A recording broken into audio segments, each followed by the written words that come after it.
I'm Mike Griffith, and my documentary is about the impact of visual communication in the field of law, specifically in the capture, conviction, and prosecution of criminals. The first example I have is based on research conducted by North American Journal of Psychology, and it's on how individuals prompted by visual cues, in this case in the form of photos, are more likely to remember interacting with the subject, and thus more likely to call in. Police say Garrett fled in Linda's pickup truck. When he abandoned it, he told friends he was going to hide out in Canada. He must have thought the heat was off, because in July 1990, Rusty Garrett was arrested in Ashtabula, Ohio for cockfighting. He was booked under his real name and released that night. That was before police had found Linda's body. Wherever Garrett is now, he's probably around horses or cattle. He could be working as a farmhand or an amateur veterinarian. Friends say he was rough on animals and bragged that he could break any horse.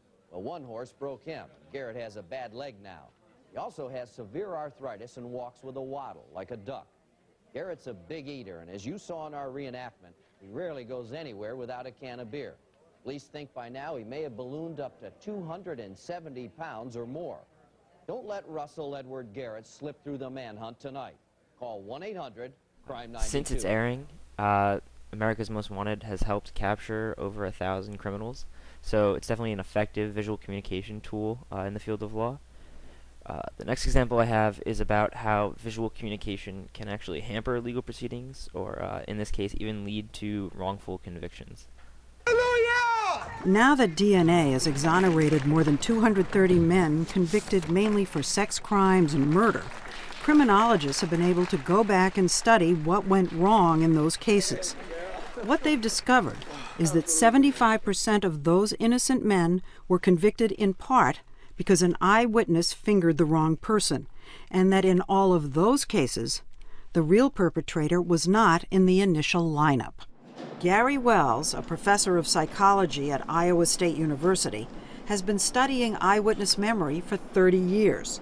He says when the real guy isn't there, witnesses tend to pick the person who looks most like him.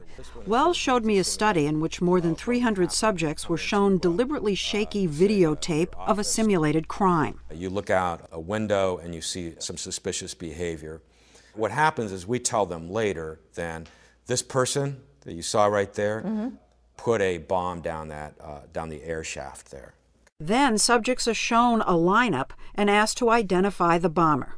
That would be so hard. And Very I difficult. just saw it.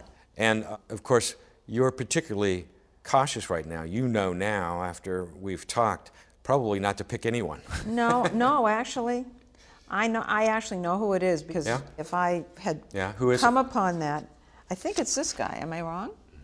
Am I wrong? Yeah. I'm wrong? Yeah. Okay, so there you go. And I'm already saying how hard it is. It's none of them. It's none And of it's them. so, and you Isn't know that about bizarre? it. You know about this. We've talked about this. So this is the difficult. This is Isn't what that, makes it so look what difficult. you just did to me. Yeah. I'm mortified. So, as you saw in that 60 Minutes clip, sometimes using visual aids in the legal system can backfire pretty badly when the message sent isn't exactly the message received. The final example I have is a documentary about how those who work in a legal field should use visual images to their advantage.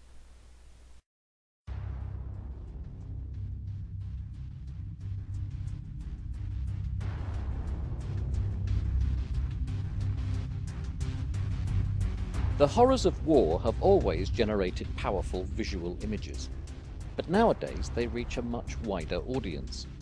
Visual images of war crimes are important both in swaying public opinion and in war crimes prosecutions and trials. So what influence do these images have in getting trials and tribunals set up in the first place, during those trials, and in ensuring a sense of peace and justice afterwards? A team from King's College London has been investigating these matters. Their research included talking to focus groups from different communities in former Yugoslavia and elsewhere. In terms of the Yugoslavia tribunal, one of the first things we thought about was the impact of a bit of film, the footage of the Scorpions unit taking part in killing people as part of what are known as the Srebrenica massacre genocide action. When this was shown in the courtroom, it had far greater effect than anything else. Everybody knows about it, we found. It's shown everywhere, and it really is recognized as having an important transformative impact in Serbia. Serbia went from a position of complete denial to people admitting that their side really must have done some of these things, and it paved the way for elements of cooperation in Serbia and for the activity of the Serbian War Crimes Court itself. We found that while the courtroom is a very visual environment, actually the attempts at transparency and transmitting this to people had very little impact. Find the coverage of trials slow, dull, distant, and off-putting. There are moments where particular images break out and cut through everything else, and they become familiar in most places.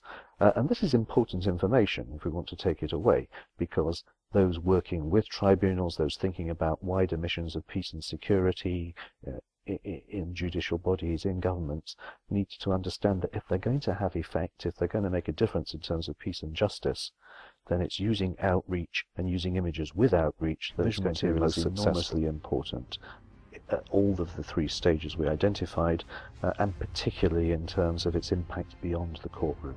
And that's perhaps not so much that we expected in the first place, but that's the area in which real development is possible, and that's the thing that I think people more broadly need to take on board.